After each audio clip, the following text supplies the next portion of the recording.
It's going to be great from the minute you check in till the minute you check out. Now that the Fort's downtown boutique hotel has a name, how about a tour of what they're calling the Bradley?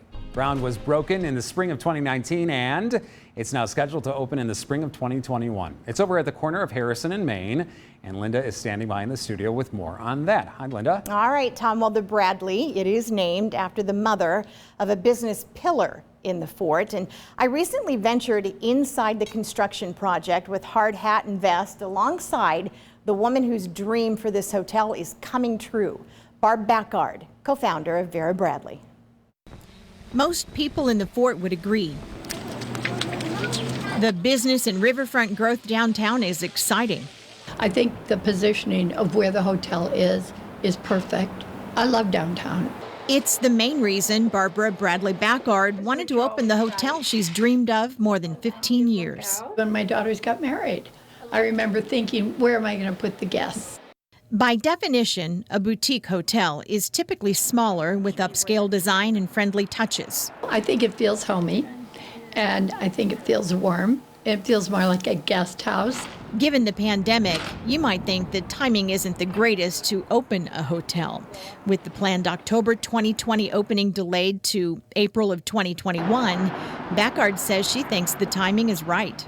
By delaying it, I think April's going to be perfect. People are going to be ready to hit the road again. Compared to a lot of people, what they're going through, I think we've been lucky. Backard and Pat Miller created Vera Bradley in the early 80s, named after Backard's late mother. She says another opportunity to pay homage is a blessing.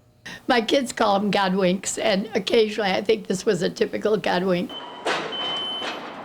Fort Wayne crews from Elevatus Architecture and Hagerman Construction are designing and building the Bradley. Providence Hotels out of Portland, Oregon will run it.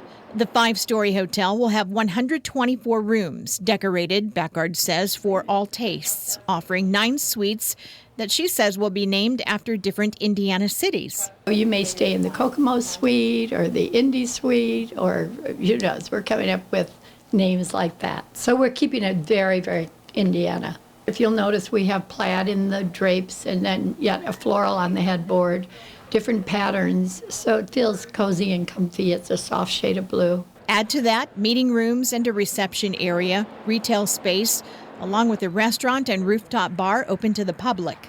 It's going to be really neat. Backard says she thinks when people stay at a hotel, they typically don't have a good reason to remember it.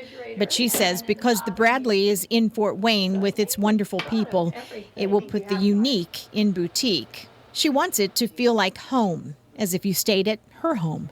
All these years I've been thinking about if I had a hotel, what would it look like? And this is both traveling in Europe and here. And this is like the bringing together all those ideas. So it's unique. There's not another one like it.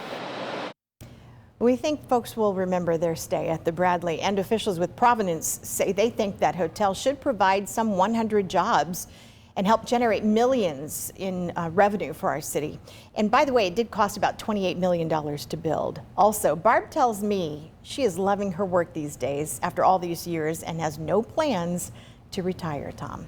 That room is beautiful. Yes, yeah, I agree. Wonderfully decorated.